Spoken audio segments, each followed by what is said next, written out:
Our speaker is a supervising administrative officer at the National Museum of the Philippines. She was a former director of the research and development of the globally important agricultural heritage systems.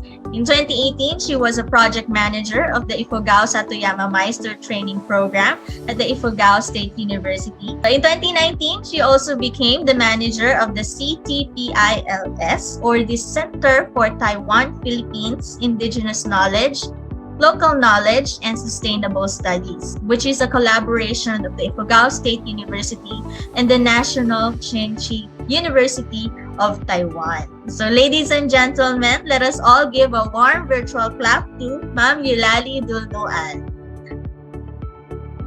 So, I'm Eulalie Dulnuan. I am now with the National Museum of the Philippines. And yes, last year I was with GIAS, Research and Development Center of the Ifugao State University. And we had this research project, and that is what I would like to share with you now. So I'm very thankful and grateful to the Philippine Satoyama project through Dr. Inocencio Buot Jr. for this opportunity to share with you the results of this research project. I'm quite confident now because we have here with us Doc Romeo Gomez of Benguet State University. Kumbaga, I'm standing in the shoulders of these giants, of these scholars, Doc June Buot and Doc Romy Gomez. So, yes, the topic we have is the assessment of the Ifugao rice terraces as a Satoyama landscape. I would like to start this with a timeline of how we reached the point that we have to have an assessment. So let me start 50 years ago in the 70s. The Ifugao rice terraces was declared as a national treasure in the Philippines, of the Philippines. So it was recognized as part of our national patrimony through a presidential decree in 1973. So the Ifugao rice terraces was also declared as a World Heritage Site by the World Heritage Center of UNESCO, and this was in 1995. Its category, usually when we have World Heritage Sites, they have categories, but for the rice terraces, it was categorized under Living Cultural Landscapes. So medyo naiiba siya. And then, however, in six years later, the Ifugao rice terraces was placed in the list of World Heritage Sites in danger. And this was because of, shall we say, globalization, climate change. So there was observable deterioration. There was a lot of problems, as mentioned by Doc Joanne a while back. There was out-migration, there was waning interest in indigenous knowledge, there's erosion of customary and social institutions. So this was observed. So to help in the conservation, it was placed in the list of World Heritage Sites.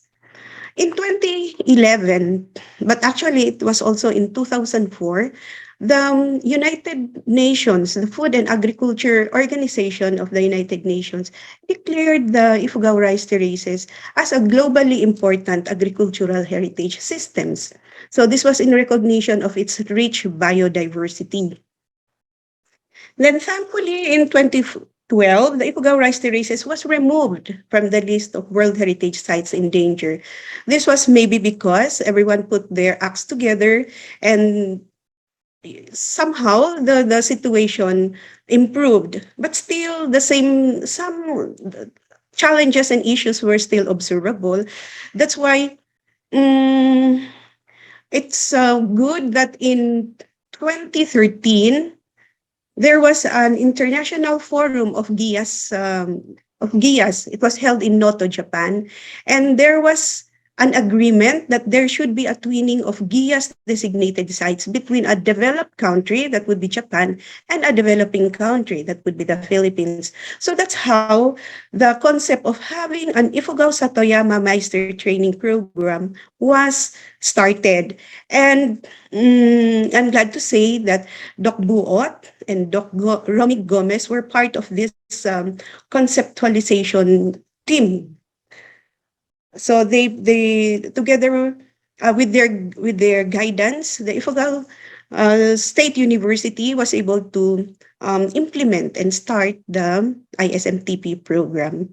So this is a human capacity training program for community members so that they will be able to conduct, shall we say, research projects and to look into how they can help in the conservation of the rice terraces.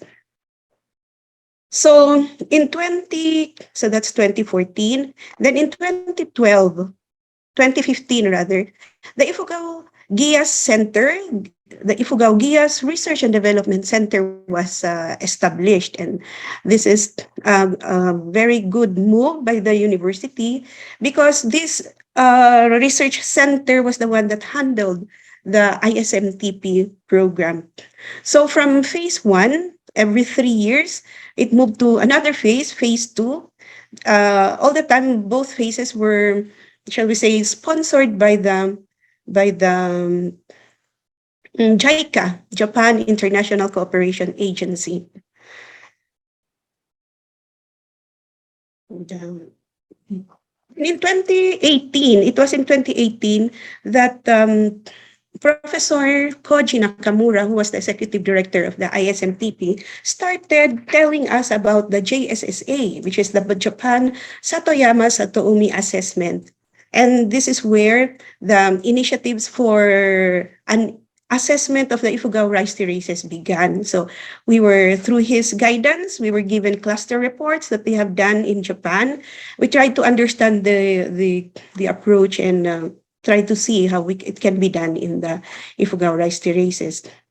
In 2019, there were lots of goings on. Ifugao State University was welcomed as a new member of the International Partnership for Satoyama Initiatives, or IPSI. And this was very helpful in the sense that we were able to acquire financial support for the conduct of the Ifugao Rice Terraces assessment through the financing arm of IPSI, which was the Satoyama Development Mechanism, or SDM. Oh. And then still in the same year, it was quite a great year because we had this partnership with the National Chengchi University, and we put in investments for the education, indigenous education of teachers, DepEd teachers. And this was through the establishment of the International Innovation Center for Indigenous Studies. So that's all in 2019. Then in 2020, in spite of the pandemic, we really had to start the collection of data with the Ifugao Rice Terraces assessment. So this was doable in spite of the pandemic because it is the search for studies and researches done related to the Ifugao Rice Terraces. So this can be done online. And then we also asked for databases from the study areas where the World Heritage Sites, municipalities that were included as World Heritage Sites. So these are Kiangan, Hongduan, Mayuyao, and Banawe, of course. Banawe, Ifugao. So we were able to collect some information so that in 2022, we were ready to present the results to the public. But it was also in 2021 that we were able to sort of show the sustainability of the ISMTP, this time launching the third phase, and it's not anymore funded by JICA. This time it's all funded under the Ifugao State University. So it was in March of this year that the first rice terraces assessment international summit was held. Actually, the Satoyama Development Mechanism, or SDM, the one who funded the project research, required that all results of this research should be shared or presented to the public. So the best way we thought of during, because it was still pandemic, was to present it online and face to face through an international summit. So we brought together all, not all, those relevant research conducted related to the Ifugao rice terraces. And they presented their findings in categories and sequences of the Ifugao rice terraces. So why do we have to do the Ifugao rice terraces assessment?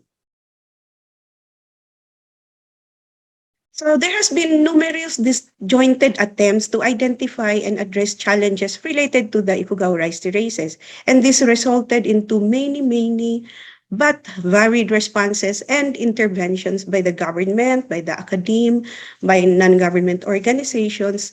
So there's this, it's important to put everything, all these initiatives into one so that the conservation would not be disjointed. So how did we do this? We looked into how the Japan Satoyama Satomi assessment did their assessment. It was quite complex, but through the guidance of Sensei Nakamura, we were able to quite identify how we were able to put logic in how we will do the Ifugao rice terraces assessment. So it was divided into four parts. So part one, we looked into the current conditions and trends of the Ifugao rice terraces 50 years ago. So that would be in the 70s. Part two, we look into the drivers of change. What caused the trends? What caused the current condition? And then part three was identify the responses to the changes in the landscape. So, and then finally, part four was the looking into the future of the rice terraces 50 years from now. So we have what I did was get the recap of all these parts. So, and also to show you how we collected the data, because you can imagine the complexity of the data that was collected. We categorize it according to the ecosystem services. So we looked into provisioning services. We looked into regulating and supporting services. We look into cultural services, and then, of course, biodiversity. We saw changes, the trends, and the challenges that were encountered in each of the clusters. So, as I said, the clusters, the study areas were Kiangan, Banawe, Hongduan, and Mayuyaw. These are the World Heritage sites in Ifugao. So we go to the second part, which are the drivers of change. So this is to identify the factors and the direct and indirect causes of the changes in the landscape. So each municipality presented what they think were the causes. So we have here the highlights. So there's the change in cultural values, mainly education and religion. There's the observable disintegration of rice culture, maybe because of the new rice varieties and the invasive species. There's improved market access. So it put in the economic imperative as priority. And then there's poor monitoring and law enforcement. There's landlessness, really a big problem for IPs because we are illegal settlers. There's over exploitation and there's change in the land use. So for the third part, which was the responses, how then did local and international agencies respond to these challenges? So we have policies. Doc Dina looked into several national and local policies that were related to the preservation and restoration of the Ifugao rice races. But of course, the implementation of these policies remain to be a challenge. There's initiative by the local government units. So like in Banawe, we hear, I think, pinaka-popular yung sa Banawe, which was the Banawe Rice Terraces Restoration Program. But actually, all these clusters have their own restoration programs. So there's at the provincial level, we also have the ICHO, which is the Ifugao Cultural Heritage Office, which used to be Banawi Rice Terraces Task Force, and which used to be the Ifugao Terraces Commission. But all this, it's the same banana. They all manage the Ifugao Rice Terraces. So there's also intervention from the international community. One, of course, the globally important agricultural heritage systems. It was not just a designation. They also put in funds to ensure it being a GIA's site. There's the Central Cordillera Agricultural Development Center. This was a development program which was EU funded. There's also CHARM, Cordillera Highland Agriculture Development, which was also funded by the Asian Development Bank. So all these big projects put in millions of dollars into the restoration and conservation of the rice terraces. And then currently, in our own small ways, the Ifugao State University put in the Ifugao Satoyama Meister Training Program as a response, the Ifugao Indigenous Knowledge Educators Training Program also as an intervention for the conservation of the rice terraces. Highlights for this part, the interventions was the responses from the academe, from the local government unit, and from international collaborations. And then finally, there's the future of the rice terraces under plausible scenarios. This is looking into how the stakeholders would look into the rice terrace, look at themselves, look at the rice terraces 50 years from now. No, not 50 years, 30 years from now. So that would be 2050. So we went around, gathered stakeholders and did scenario planning, and they came up with interesting ideas. So in Honda One, they would like to have a data bank on environmental information. They would like to revitalize agri in tandem with culture. They would like to see their citizens, fully aware of culture, nature, heritage. And then, of course, they would like to develop tourism. In Mayuyao, they would like to have, by 2050, they would like to be a tourism destination featuring natural, historical, and cultural tourism. There's also the vision to see a community of environmental citizens, and they would like a governance that is with cultural investment. In Banawe, they would like to retain their being a tourism enclave. They would like to look into agriculture revitalization also. They would like to focus more on indigenous knowledge and systems and practices. And then there's also the interesting idea of having livelihood security, and they would like to do this uh, through through making the terraces as a cooperative. It was really a very interesting possibility. And then in Kiangan, there's functional zoning system. We tried to have that, but we'd like to really put meat into that. There's agri-tourism for food and livelihood security. Contemporary agriculture system, maybe to maximize production. And then, of course, cultural and natural heritage integrity. So there you have it, encapsulates the Ifugao Rice Terraces assessment. Thank you po. Thank you. To elaborate more on the webinar topic, we will now proceed with the discussion. Our guest discussant is a professor at the Ecology and Environmental Science of Benguet State University. He has a bachelor's degree in biology and a double master's degree in soil science and biology.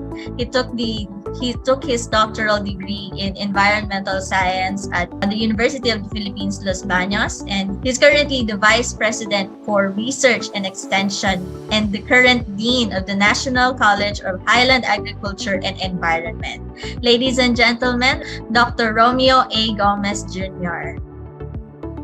First, I'd like to congratulate Ma'am Lali, our very good friend, for presenting a very systemic perspective about the assessment of the Ifugao rice terraces. And thanks to, of course, the pioneer, the very strong advocate, Dr. Jun Boat. I know you're listening there. The other participants. I'd like to acknowledge also our participants from BSU. They are our students in the ES program, in the undergrad, master's, PhD Science Ed program. And also other colleagues in Benguet area, in CAR, and of course in IFSU, and all the rest. Let me present my reactions as well as discussions on the Ifugao Rice Terraces assessment by Ma'am Eulalie Dulnuan. Because of the wide array of topics and allow me to just zero in on selected aspects, and hopefully this will give some sense of the overall picture of the IRT in terms of the assessment. Okay, let me start the discussion based on the topics that were presented. First would be on the historical perspective, and Ma'am Lali has a very clear picture of the, should we say, developments, or let's say the evolution of the present system that tries to analyze the dynamics in the Ifugao terraces. In my own research, when I was doing my dissertation way back before 2000, so I encountered, of course, some legal books, and to cite one, we have PD 260, signed in 1973, calling for the protection and conservation of cultural and natural monuments. And in 1988, we have also PD 1505, which asserts that would be a prohibition for unauthorized modification and repair. Now, we know this is not given full justice, but I think in the restoration process, either the characteristics of the, whether it's a monument, a landscape that we're going to. We also take note that in the late 1990s, especially during the declaration of the IRT, Ifugao Rice Terraces, as a UNESCO World Heritage List, it was really an impetus because it put into a great focus the rice terraces into worldwide attention. So it bespeaks of its universality in terms of the value that we get, and it's also a very unique categorization because the IRT is described to be a living cultural landscape, which means it is something that we can feel, we can have a sense of in the present, and they are not simply a relic of the past.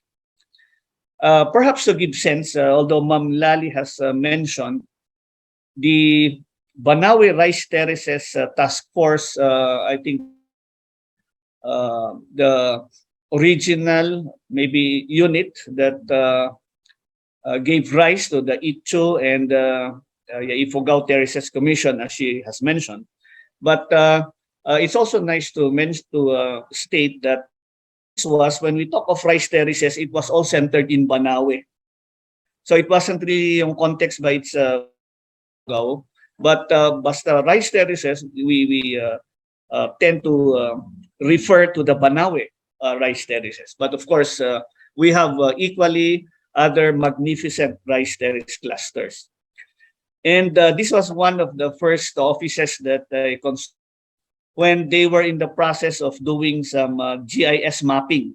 So that was in 1998, 1999 period when it was so prohibitive to do GIS.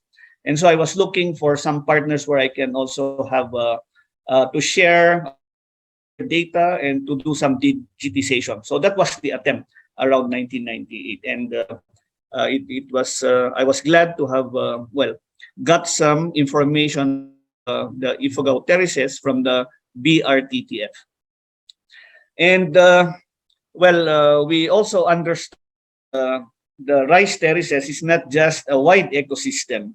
More correctly, it's already a landscape because of the expanse of the area or the land, which is really made up of all those rice pans or rice paddies. In terms of the rationale or the framework, there was a mention of a disjointed attempt, and I should agree because it was quite fragmentary. That when the attention was given, when it was declared as UNESCO heritage site, as a living cultural land, there was a scramble of efforts, to go to the place, assess it, and offer some restoration as well as management strategies to the provincial and to the local communities coming from the national. And largely, of course, we understand the excitement voting management, but it also was a representation perhaps of not fully coordinated effort, or it's let's say a planned effort to contribute to the conservation and the maintenance of the rice terraces. But then we're happy that the UNESCO as a framework and it gave this status really to the Ifugao terraces. Then quite lately, we have the globally important agricultural heritage, and having the concept of Satoyama, Satoumi concept, where in Japan, these are forests or land coastal areas where we see a very close and some degree of sustainability in terms of human environment interactions. And so if we look at this framework, what is very important in its core is the use of biodiversity. But of course, before using that biodiversity, we should have that level of biodiversity and understanding the ecological flows that it provides, and ultimately economic flows and ecosystem services. There was also a statement on the rationale that the IRTA, or if take note, it's now Ifugao Rice Terraces to really mean. It's basically the entire province. Ifugao Rice Terraces assessment in unifying these initiatives. Yes, because to put into focus all the fragmented data and put them into a systemic view, and perhaps we can derive lessons on how to manage it in terms of a systemic manner. Because it's very important as part of systems analysis. We have to look at the boundary components that we have to zero in terms of putting the management effort. Although it's also an opportunity that maybe I have to make some clarifications, particularly on the IRT-MA, or the Millennium Assessment. And if we remember, I was also Millennium Assessment discussion, and assigned to me was discussion number 2 on the drivers of change in the biodiversity and ecosystem. Perhaps because of some connectivity problems, and there was no clear frame that when we give the critiquing and discussions in the feedback, so that we would see if the statements are in proper places. So anyway, what I said, and I'd like to clarify, is that the areas or aspects on gender, ethnoecology, and modernization are to be considered, particularly in the management. Okay, they're not the drivers of change. These are to be considered because we know what gender is really the contribution to development of the male and the female and perhaps other genders. And this is also related to the indigenous knowledge that they hold. So that's ethnoecology. One particular point I think that I mentioned in that discussion is that, for example, in my experience in Kiangan as well as in Nagakadan and in Bocos, Banawe, was that I saw that the women were important repositories of knowledge about seed selection.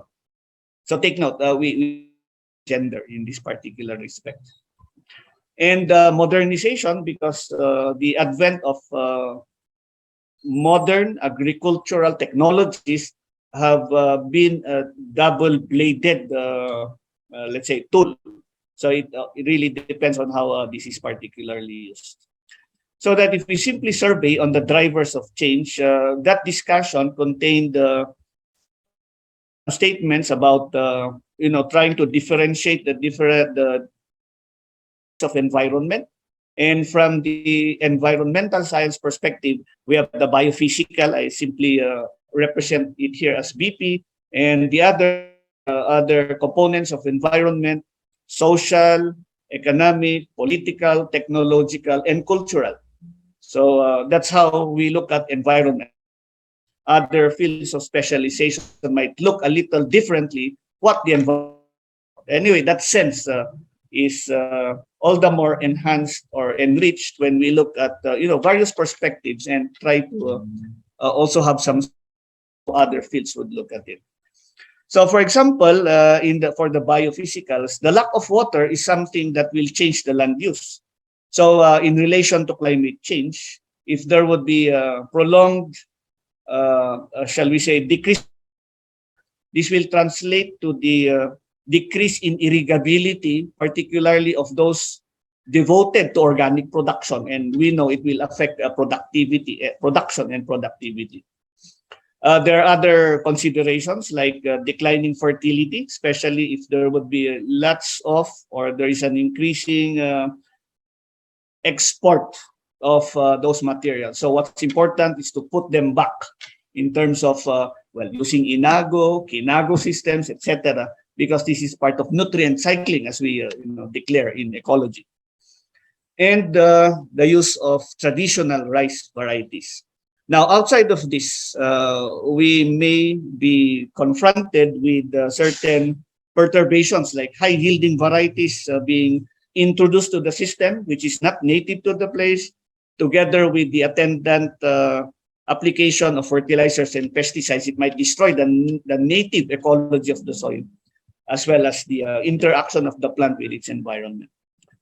And of course, drivers of change in terms of the sociological level, it is well documented in several empirical studies that interfacing with market economy is one of the strongest drivers that will withdraw people from their traditional practices. Well, it's because of money, they say.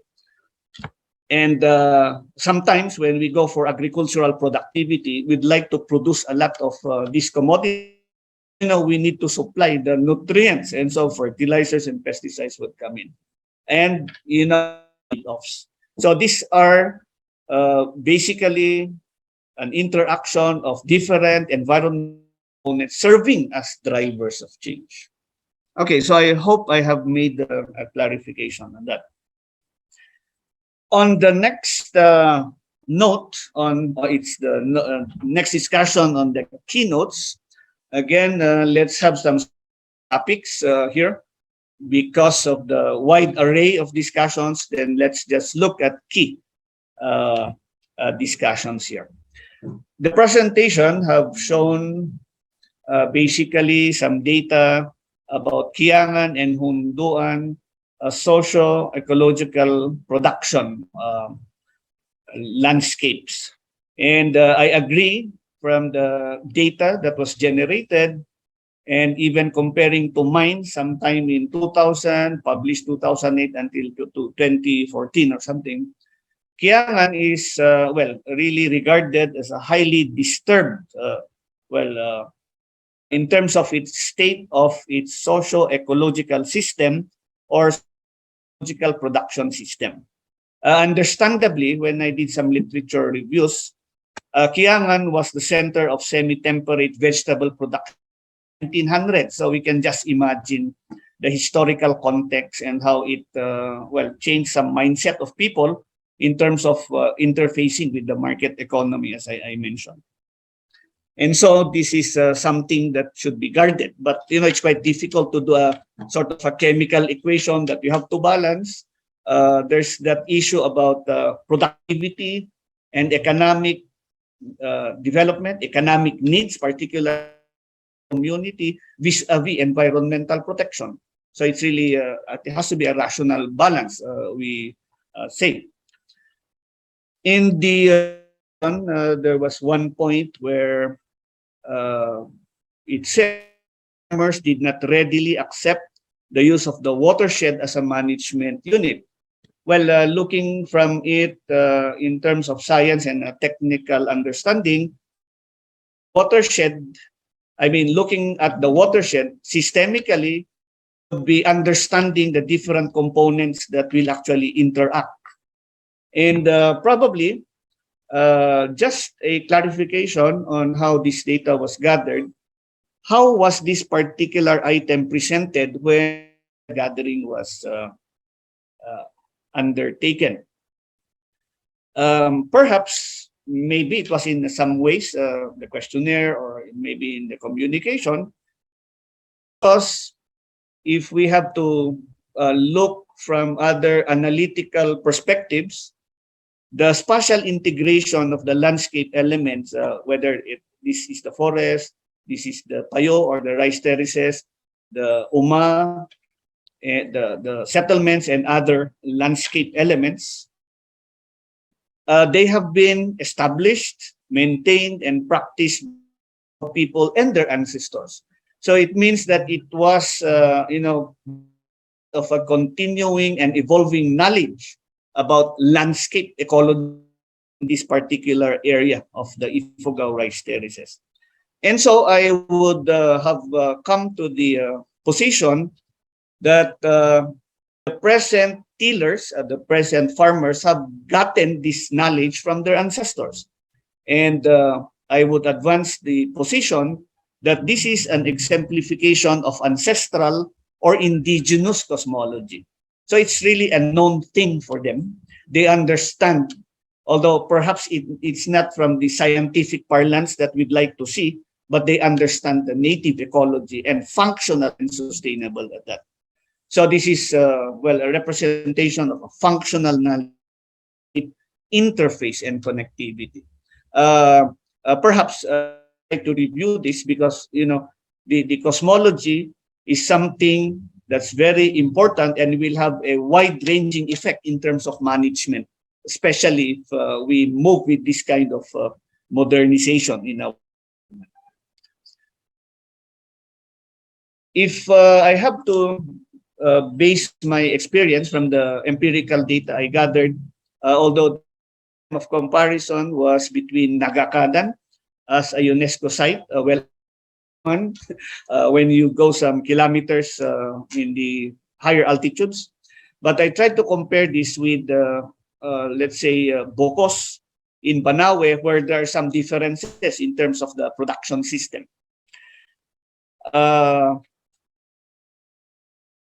What's observable, particularly on the land utilization types, we talk of the rice terraces, and what comes to mind would be the traditional rice varieties. But, it is historical. As I said, in Nagakadan, there was the introduction of HYV rice.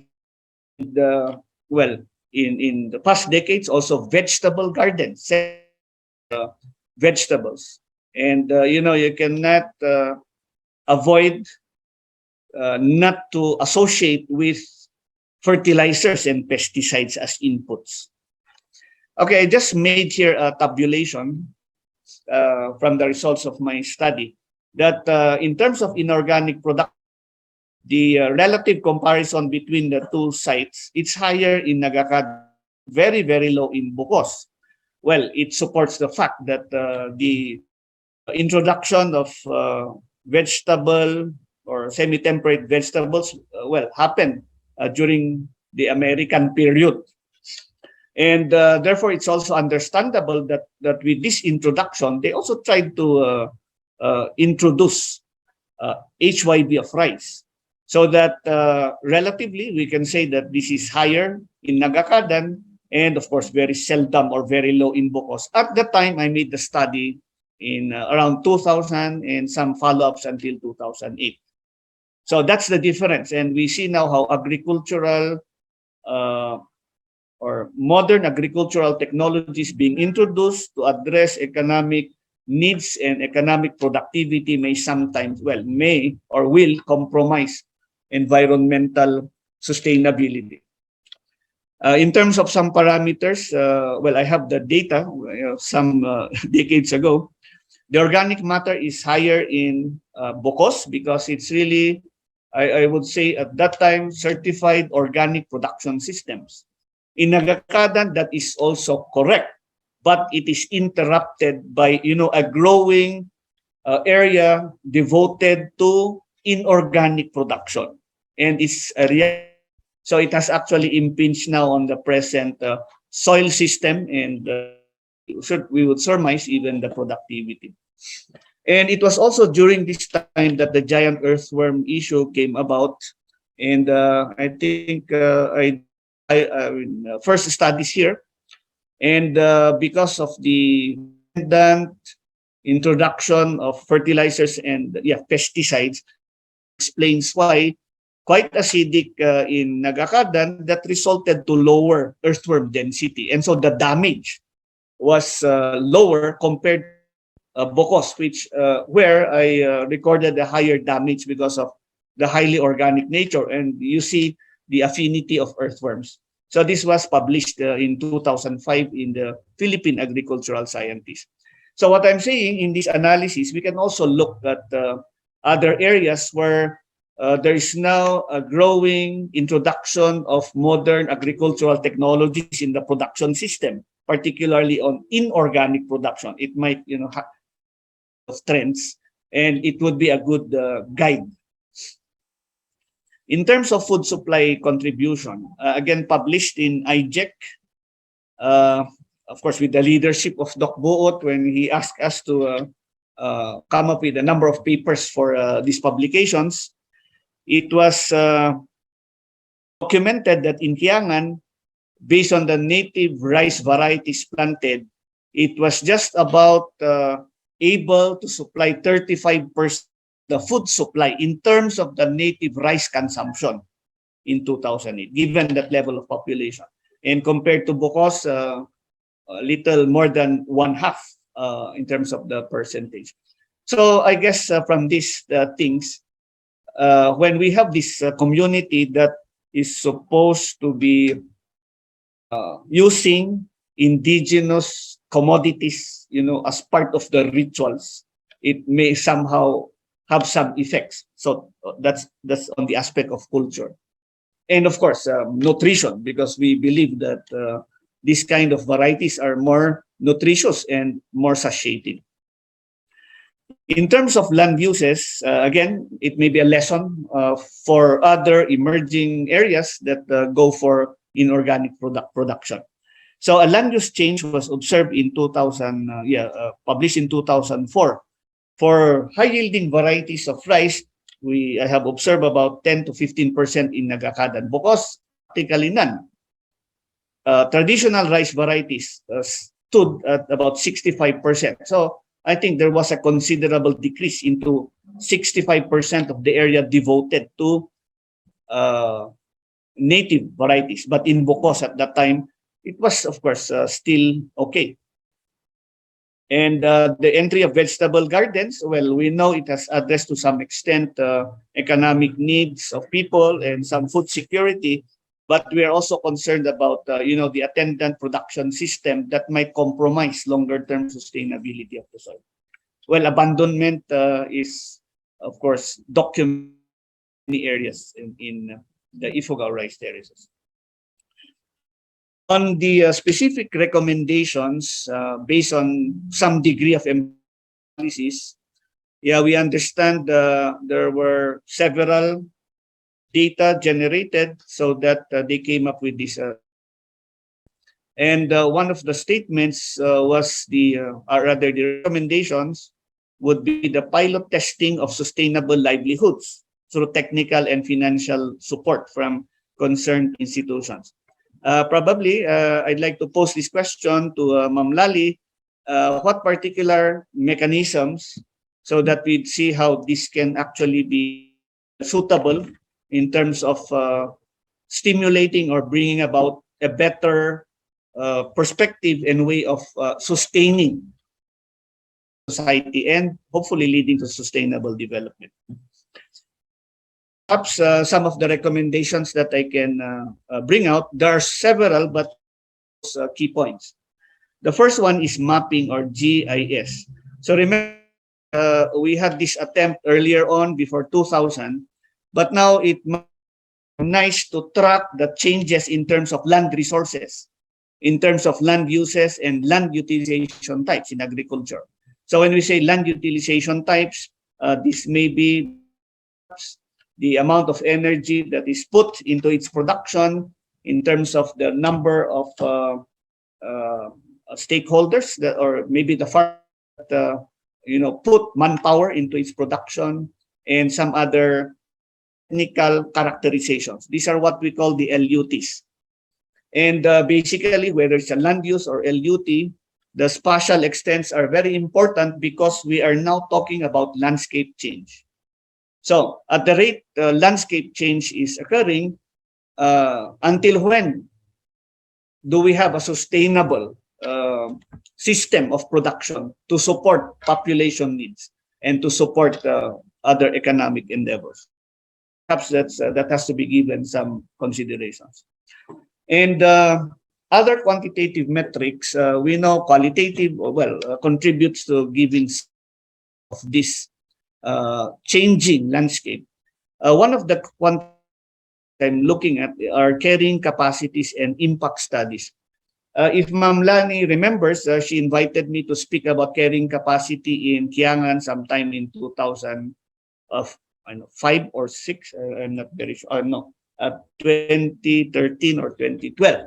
And I had discussed about models of doing carrying capacity estimation and coming up with a frame to establish a carrying capacity model for a given.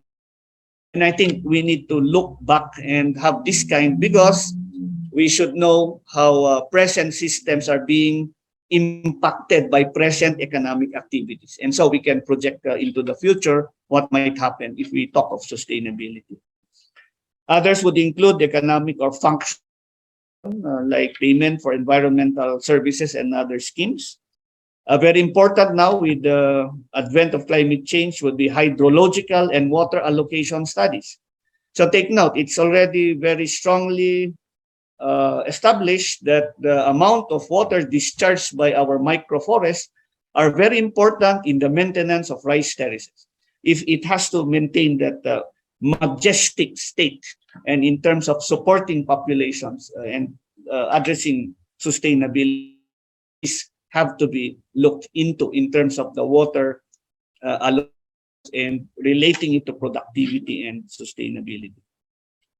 And lastly, capitalizing on Satoyama, Satoumi, GS, or whatever, it's really a core discussion on biodiversity. And we know that the biodiversity provides, as I said, ecological flows and ultimately economic flows. So perhaps it's also nice again to do some analysis of the changing spatial extents and the changing biodiversity because of land use and climate change or climate change itself, so that we will have a better way on how to do the environmental modeling for management purposes and preparing for the future. So these are periodic and time series in relation to ecosystem services. Others, we'd also like to look at natural enemies in traditional rice-based ecosystems because support to the organic production system If there would be very little or no pesticides, then let's look at some other ways in terms of biological control or maybe integrated pest management. And lastly, for the future of the rice terraces, I took note, and it's quite commendable that the framework for developing some sort of specialization by having the unique advantages offered by these identified heritage sites. There were or even 5. But again, let's go back to looking at what's tourism really for money purposes, economic purposes, and ecotourism, where it should be a subdued type, and still go for environmental education as well as putting measures so that we will be able to conserve this particular system. So that's ecotourism in the and the carrying capacity measurement is very important. Because we know the impacts, once they are there, it would be quite difficult to reverse. Even we talk of mitigating measures. So it's always nice to have a precautionary outlook according to the precautionary principle. And lastly, we get a lot of lessons from, again, Dr. Booth's lead and with the other 2 editors in Springer Nature book writing on biocultural landscapes in the Anthropocene. So I think it puts into focus the very diversifying activities of human in terms of how they exploit natural and biological resources. And let's look at how we should not really put a stop, but perhaps to come up with some interface that would be at a sustainable rate. Easier said than done, but we need some more in-depth studies to guide us in terms of our management system. And of course, let's capitalize on these frameworks, particularly Satoyama, GIAS, etc.